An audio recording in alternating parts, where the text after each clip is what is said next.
자, 이제 원진료로 넘어가죠. 앞으로 이제 원진료에 대한 얘기가 수도 없이 여러 차원에서 얘기가 되는 거예요. 원진료가. 우리 생각에는 이제 우리가 가지고 있던 기본적인 생각에 매여 있으면 항상 어려워져요. 우리는 기본적인 생각을 가지고 있대 그러지 않을 수도 있다는 생각을 늘 해야 됩니다. 특히 융 공부할 때는 예측 불허예요. 원진료, 우리가 생각하는 원진료라고 하는 것은 그 원진료를 사용해서 뭔가를 만들어낸다라는 개념이 있잖아요. 그죠? 최초의 원진료니까 그것을 활용해서 뭐 뭘 다른 것하고 섞는다든가 뭐 하여간 무슨 변화를 추구해서 뭔가 새로운 것을 만들어낼 때 쓰는 최초의 그 물질을 원진료라고 그러잖아요. 그러니까 그게 일반적인 생각이에요. 다 알아요, 그거는. 근데 그렇게만 생각하면 이제 공부를 못 한다는 거죠, 융을. 왜냐? 그 원진료는 최초의 물질이면서도 최후의 물질이기도 하거든요. 그 원진료 자체가 메르쿠리우스고 그 원진료가 철학자의 돌인 거예요, 사실은. 철학자의 아들인 거예요. 그것이 구별할 수가 없어요.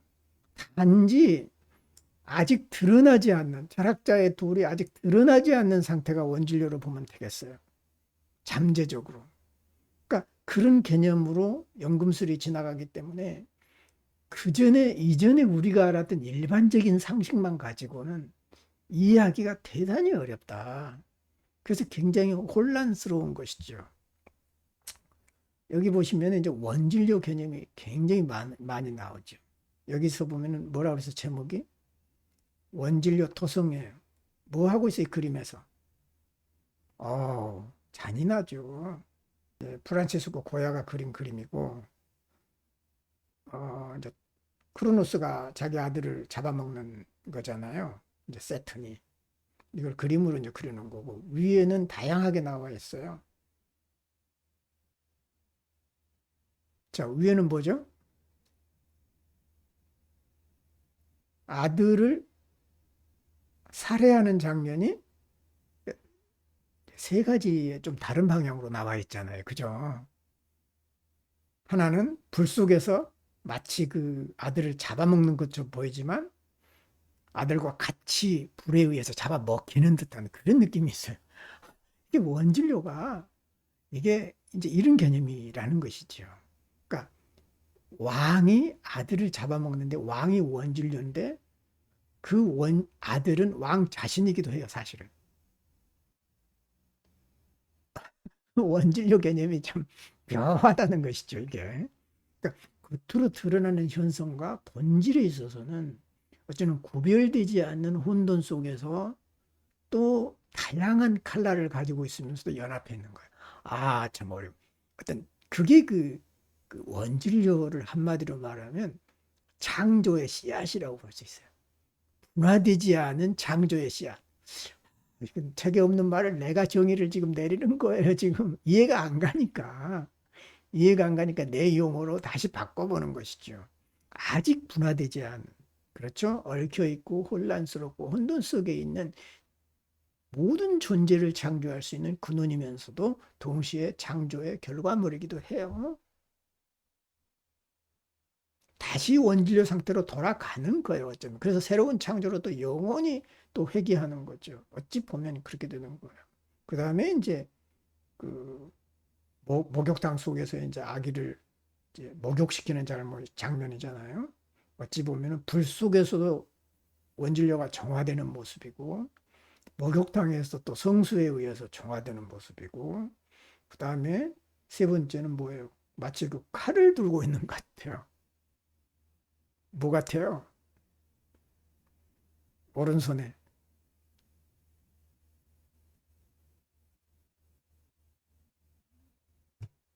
칼로 보이죠. 그래서 아들을 죽이기 위해서 이제 칼을 들고 있는 그런 모습으로 볼 수 있어요. 이렇게 이제 다양하게 원진료가 어떻게 이해되고 형성되고 진행되는가 이제 그런 과정을 보여주는데요. 이제 그림 161번의 원진료 토성 설명을 보죠. 자식을 집어삼키고 있는 세턴. 세턴이 토성이에요. 연금술 작업의 기초가 되는 원진료는 뭐냐? 자율적인 정신의 투사를 전달하는 미지의 물질이다. 아유, 참 어렵게 얘기를 해요, 이용은. 우리 정신이 자율적이잖아요. 무의식이 자율적이란 뜻입니다. 의식의 영향을 받지 않아요. 그래서 자율적인 정신이 투사된 미지의 물질이라는 거죠. 그 미지의 물질은 우리 인간의 의지로 마음대로 만들고 변형시키고 조작할 수 없는 거죠. 그 원진료 스스로가 되겠다는 방향으로 가는 거죠. 그러니까 우리가 생각할 때는 원진료를 우리가 가지고 뭔가를 내 의지대로 뭔가를 할 수 있다라고 생각하는 거예요. 그게 우리의 이해인 거예요. 일반적인 이해예요. 일반적인 이해를 뛰어넘고 있기 때문에 완전히 개팍스러운 이론인 거예요. 말도 안 되는 이론인 거죠. 이게. 이런 얘기들을 책에서는 잘 안 해요. 안 하고 결론만 얘기하니까 이야기가 아주 어렵다는 것이죠. 정말 어려워요. 나는 프로이드를 참 존경합니다. 왜냐하면 프로이드의 그 정신분석 입문이라는 책을 읽어보면 그 당시만 해도 그 성욕 이론을 얘기하기가 얼마나 어려웠어요. 지금도 어렵잖아요. 성욕 이론 얘기하기가. 막 사람들이 반발하고 이해를 못하고 막 비난하고 난리를 치니까 그걸 이해하고 설득시키기 위해서 프로이드가 얼마나 노력을 하는지 그게 읽혀져요. 그 책을 읽으면. 그 고심과 그 고뇌 읽혀져요. 나도 이제 가르치는 선생이고 여러분도 그렇지만은 학생들이 이해를 못할 때 내가 어떻게 이거를 소화를 시켜서 가르쳐 줄까 고민하는 거잖아요. 늘 고민하는 거예요. 나도 지금까지. 근데 그거를 프로이드 책에서 읽어보면 그게 아주 막 몸소리 쳐지게 느껴지는 거예요. 정말 말을 막 돌리기도 하고 이렇게도 설명해 봤다가 저렇게도 설명해 봤다가 그래서 내가 감동 많이 받았습니다. 그 프로이드의 정신분석학 입문을 읽으면서 감동을 참 많이 받았어요. 그 정성 있어요. 그 사람한테. 용도 물론 그렇지만은. 그래서 미지의 물질이기 때문에 그러한 실체가 어떤 거다라고 정의를 내리는 것은 불가능하다는 거예요. 실체를 이렇게 딱 정하는 것은 불가능하다는 얘기죠. 왜냐하면 투사는 개인마다 내용이 다른 거예요. 우리 속에 있는 정신의 내용을 어떤 대상에 투사했을 때 그것을 일어나시킬 수 없는 거예요. 사람마다 부분만 투사하지 전체를 투사할 수 없거든요. 이 말 한마디가 어렵기 때문에 계속 설명을 해야 되는 거예요. 이런 이유로 연금술사들은 그 원진료에 대해서 원진료는 일종의 전체성의 상징이잖아요. 분화되지 않은 전체성의 상징이기 때문에 그 전체성을 투사할 때 우리가 신이라고 하는 존재를 투사할 때 부분만 투사하잖아요. 그러니까 사람들이 생각하는 신의 이미지가 다 달라요. 종교마다 다르고 사람마다 다르고 교단마다 달라요. 그래서 일어나시킬 수가 없어. 그래서 수많은 정의를 내려서 혼란을 초래하기도 한다는 것입니다. 원진료라고 하는 것은 어쩌면 아직 분화되지 않는 신의 이미지일 수도 있어요. 그래서 원진료는 수은이기도 하고요.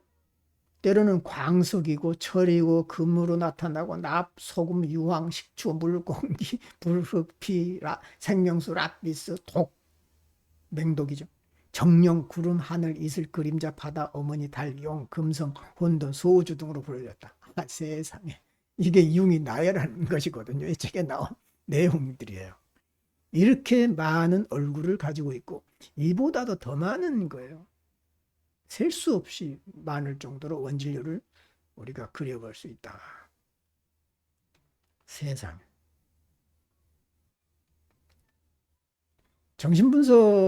정신분석자가 이 원진료 연금술에서의 원진료를 가지고 임상에 적용한 상담 사례가 있길래 내가 가져와 봤어요. 융이 이해하는 것하고는 한계가 있습니다. 분명히 한계가 있지만 좀 봐볼 필요는 있어요. 원진료라고 하는 것은 뭐냐면은 내가 그랬잖아요. 아직 분화되지 않는 창조의 씨앗이다. 어찌 보면 아직 분화되지 않는 신의 모습이고 아직 분화되지 않는 미지의 세계고 아직 드러나지 않는 전체성의 모습이다. 정말 다양하게 표현할 수가 있는데요. 그 아직 분화되지 않는 창조의 씨앗은 뭐예요? 융의 심리학에서 보면 대표적으로 말하면 무의식이죠. 그렇잖아요. 그 무의식이고 그 무의식을 대변하는 원형적인 이미지가 뭐죠? 모성 원형이잖아요. 모성성이라고 하는 것은 정말 원진료하고도 같잖아요. 그죠? 정의할 수 없는 거예요. 혼돈 그 자체이기도 하고 생명의 씨앗이기도 해요. 암흑세계이기도 하고 광명의 세계이기도 하죠. 그래서 융은 그 모성원형의 상반된 이미지를 두 가지로 얘기했잖아요. 하나는 영양을 공급하는 어머니 이미지로 나타나고 하나는 잡아먹는 토종이 아들을 잡아먹는 것처럼 그걸 이 잡아먹는 엄마. 그 잡아먹는다라는 게 모든 것을 삼켜버린다는 뜻이에요. 바닥 괴물을 상징하죠. 레비아단. 그리고 이제 성경의 요나서의 그 바다 고래. 이게 엄마의 상징인 거거든요. 모든 세상의 그 모든 것을 다 삼켜버리는 것이 모성의 자궁이죠. 자궁의 상징인 거예요. 그래서 이제 이 사람은 이제 거식증에 대해서 설명을 했는데요. 음식을 먹지 않는 거식증은 음식을 거부하는 거잖아요. 음식은 뭐의 상징이죠? 엄마의 상징이잖아요. 가장 대표적인 모성의 상징이 음식이잖아요. 그래서 모성 컴플렉스, 부정적인 모성 컴플렉스가 있는 사람들은요, 요리를 안 하려고 그러고, 전형적으로 그 요리를 안 하는 걸로 나타나요. 그리고 요리를 해서 남한테 대접하기를 싫어해요. 엄마 같은 따뜻한 마음이 있어야 요리해서 대접하거든요. 근데 그게 부족한 사람들은 학을 떨어요. 못해요. 거식증 환자는 엄마하고의 관계에서 실패한 사람이다. 엄마 혹은 양육자 혹은 양육 환경에 적응을 못한 케이스에서 모든 그 자기한테 양분이 되는 것을 거부해 버리는 것이죠.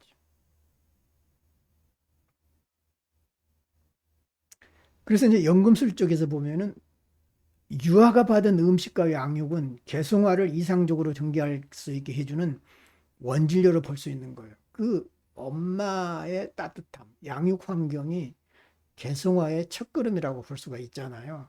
근데 그걸 거부해 버린다는 것이죠. 그래서 이제 또 한편으로는 그걸 거부하면서도 순수한 어떤 또 한편으로 이런 의미도 있어요. 자기 몸에 대해서 몸이 성장하기를 거부해 버린다든가 몸을 부정하게 여겨서 몸을 정화시키기 위해서는 몸에다가 양분을 넣지 않아야 된다는 게 있어요.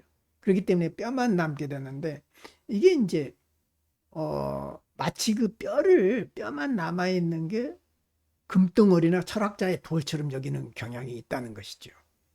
그래서 연금술의 원리를 문자대로 이해한 거다 이게. 그리고 진정으로 철학자의 도를 생산해내기 위해서는 뭘 해야 될 건가를 생각하지 않는다는 것이죠. 그러니까 거부하는 방법만 알았다는 거예요.